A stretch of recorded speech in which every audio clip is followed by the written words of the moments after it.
Hello students, our today's session is on drug interactions part 1. Let us understand first the definition of drug interaction. The drug interaction is defined as a measurable modification either in a magnitude or a duration of the action of one drug by prior or concomitant administration of another drug, which can be a prescription drug, or it can be a non-prescription drug, or it can be a food constituent or a alcohol. So interaction can occur in two ways. There can be alteration in the pharmacokinetic parameters of the drug, or then there can be alterations in the pharmacodynamic parameters of the drug. So you can divide mechanisms of drug interaction into two broad categories. One, that is pharmacokinetic, and second, pharmacodynamic. Now the mode in which or the way by which the kinetic properties of the drug will be altered, according to that, the pharmacokinetic mechanism can be subdivided into various other categories. For example, as mentioned in this presentation, the pharmacokinetic drug interaction can occur due to the reduced rate or alteration in the rate of absorption, alteration in the bioavailability of the drug, reduced binding of the drug to the plasma protein, altered distribution of the drug to the various tissues, altered rate of first pass effect or hepatic metabolism of the drug, or altered rate of the excretion of the drug through various routes of excretion, or there can be sometimes hemodynamic interactions. So these are all the subtypes of kinetic interaction.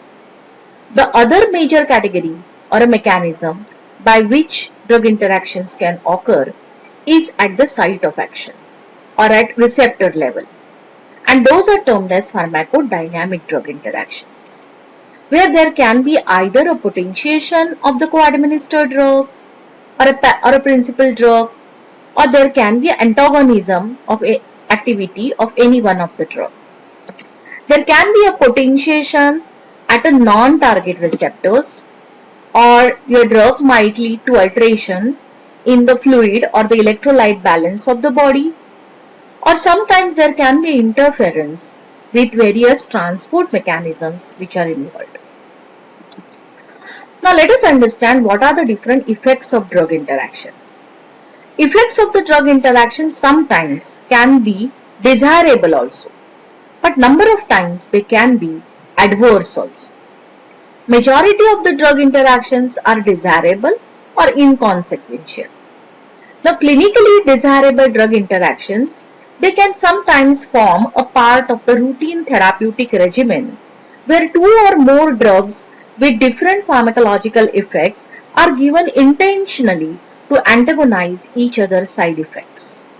For example, to lower the elevated blood pressure. Now let us understand the concept of the index drug. When describing ADRs, the term index drug is used for any drug which has its effect cancelled or enhanced by interacting with other drugs. Occasionally, two drugs interact with each other to cause different adverse effects. In such cases, both drugs are termed as index and both are interacting, so a double adverse drug reaction becomes the result. Let us understand what are different clinically detectable interactions. The potential adverse interaction versus clinically detectable adverse drug reaction. The potential adverse interaction occur frequently, but clinically detectable adverse drug reaction, they occur infrequently. Why? Because many interactions lead to small effects on index drug, and for most of the index drug, they sometimes become clinically unimportant. For example, there is an interaction between acetoaminophene and isoniazid. Now, isoniazid is administered at a dose of 300 mg per day for 7 days, which inhibit the microbial oxidation of acetaminophen by 70%. However, because of the oxidative metabolism, which represents only a minor component of its overall elimination, it can result into only 15% decrease in the efficacy or the total body clearance of the acetaminophen, which is equivalent to increasing dose of acetaminophen by 18%, which is clinically undetectable effect. Many drugs, sometimes they have a wide therapeutic index, for example penicillin, that leads to 2 or 3-fold change in the drug concentration.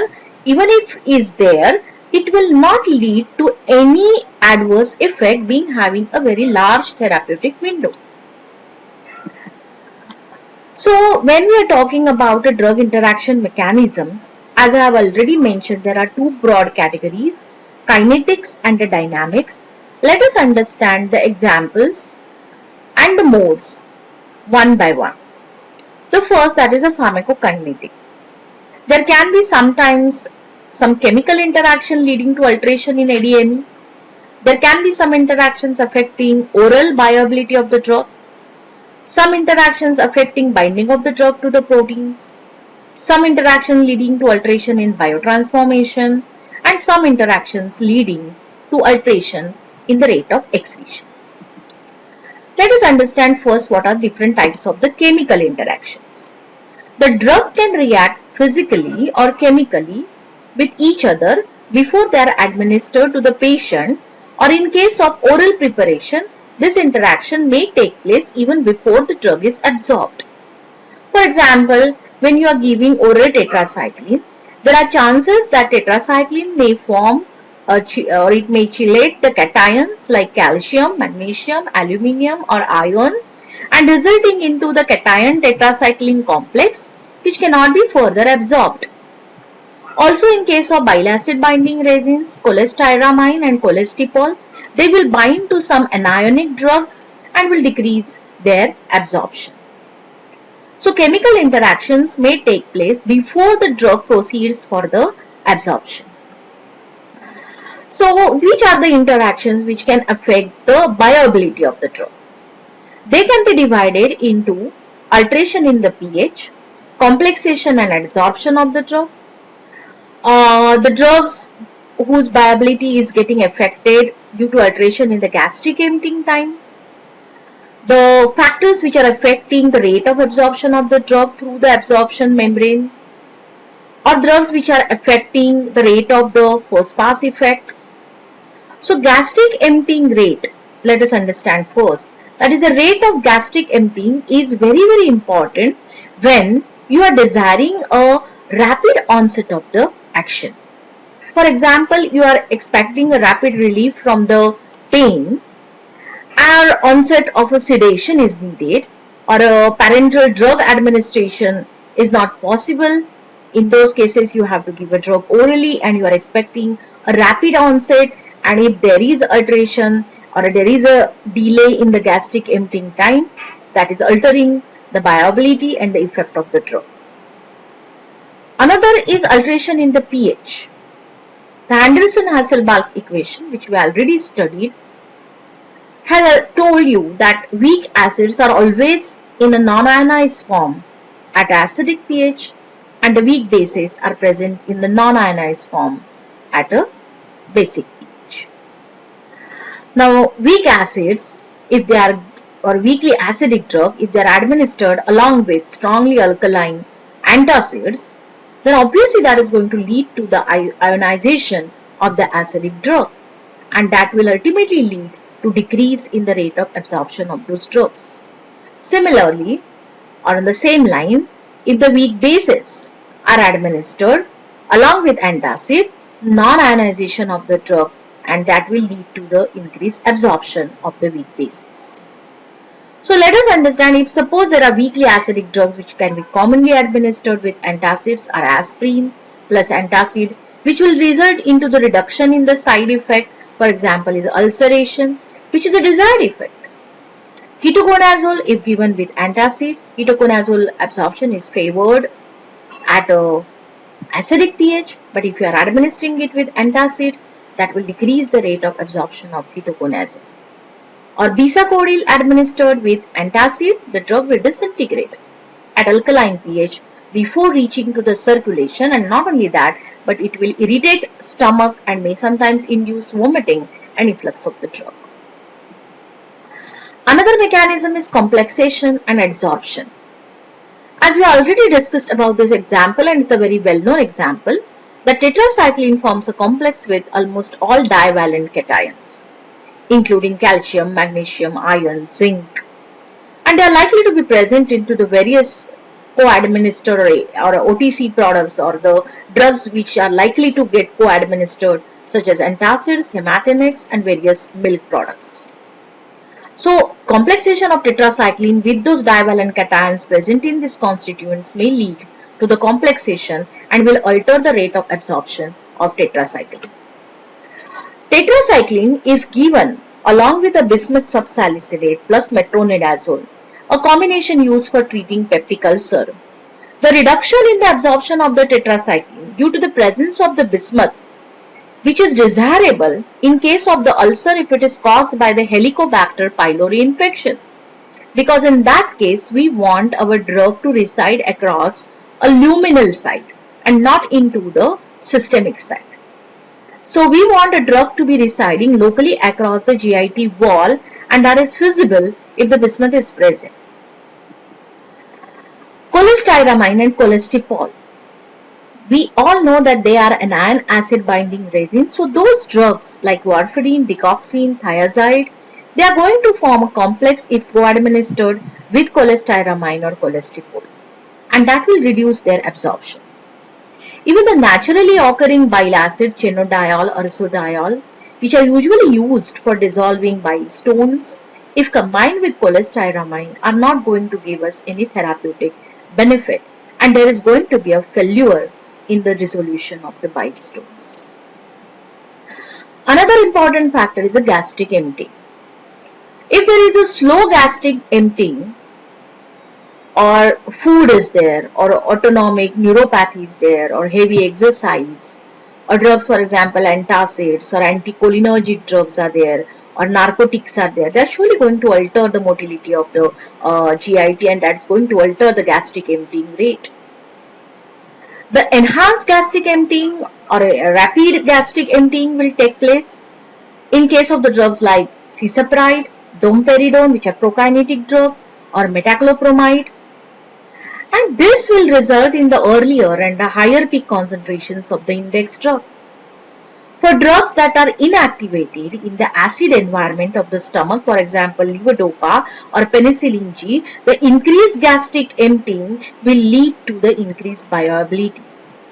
Increased rate of GIT transit, for example in the short bowel syndrome, will decrease the absorption of those drugs which undergo the dissolution very slowly, or the drugs which have a very poor absorption, for example griseofulvin or any enteric-coated tablets. So this table will give you the examples of which drugs can lead to alteration in the GIT motility, like cathartics.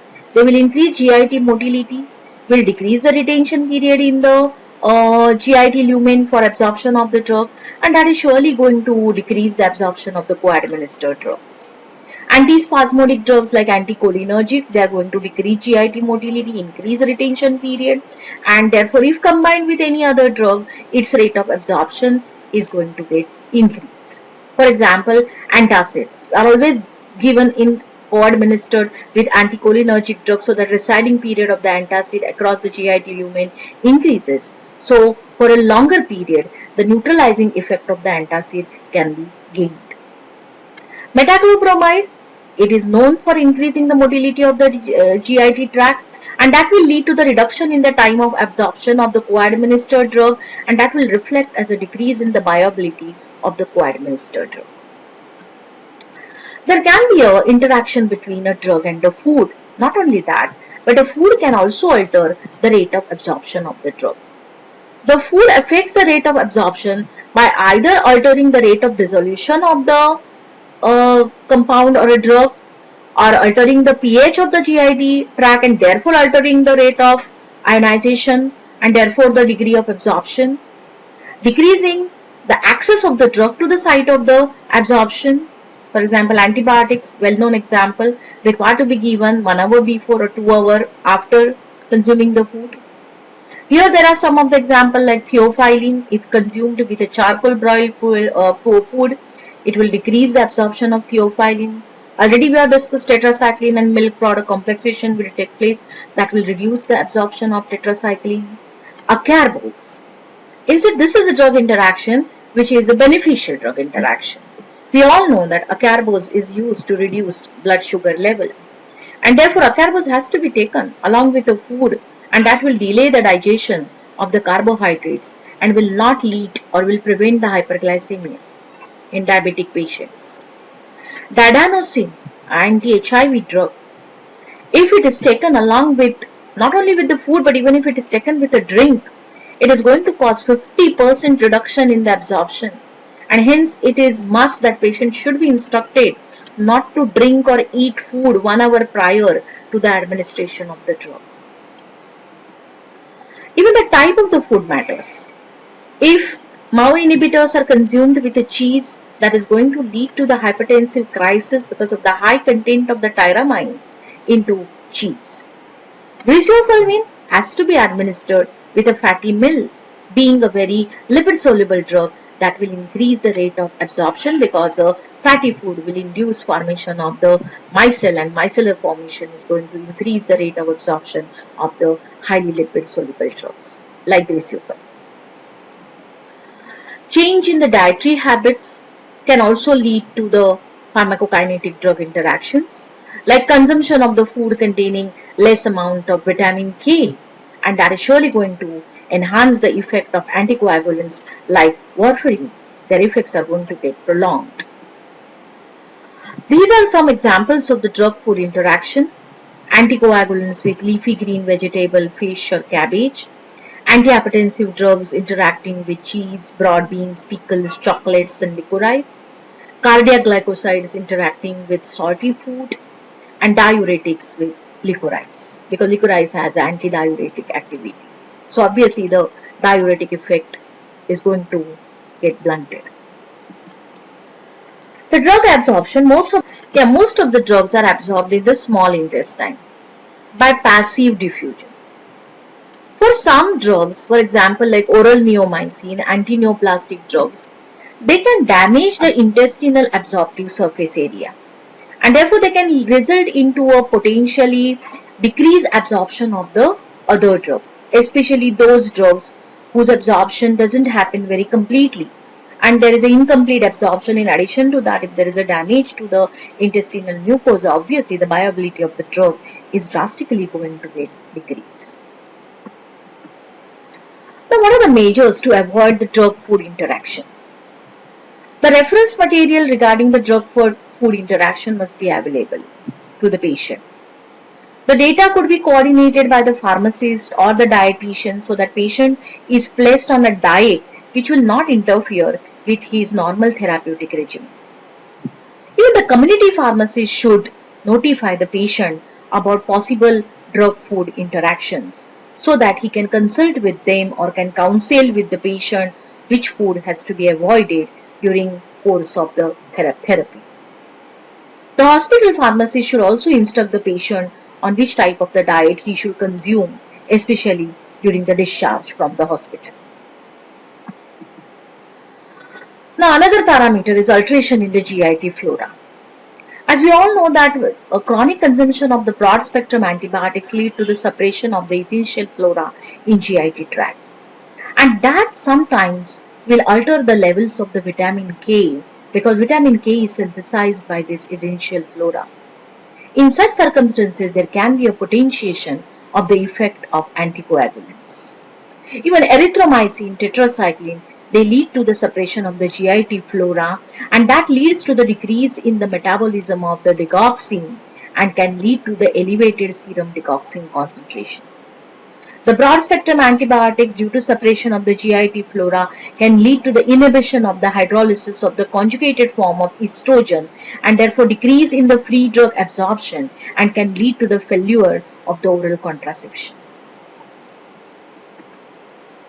Next important factor is pre-systemic elimination, or you can say first half effect of the drug. The drugs have the capacity to be absorbed, metabolized, and extracted during their transit across the intestinal epithelium into the portal circulation and during the first pass through the liver. This phenomenon is also termed as a pre-systemic elimination or first pass effect. The drugs which are subjected to the first pass effect usually show a low bioavailability, and such drugs are usually propranolol, metoprolol, chlorpromazine, labetalol, amitriptyline, imipramine, felodipine, and morphine.